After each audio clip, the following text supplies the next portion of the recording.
聊天机器人呢，chat 点 openai 点 com，问他那个 Chinese history，回答这个不错了，好厉害呀，比那个学校考试那个回答还要快啊，真厉害耶 ，chat 的GPT 大3啊，第3代啊，已经吸收了80亿页的书本的内容。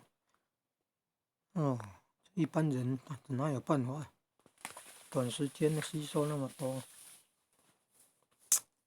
而且那个吸收以后还会转换，转换出来，真厉害！聊天机器人，人工智能聊天机器人 Chat GPT 会做问答。有没有看到这里啊？Chat GPT 啊，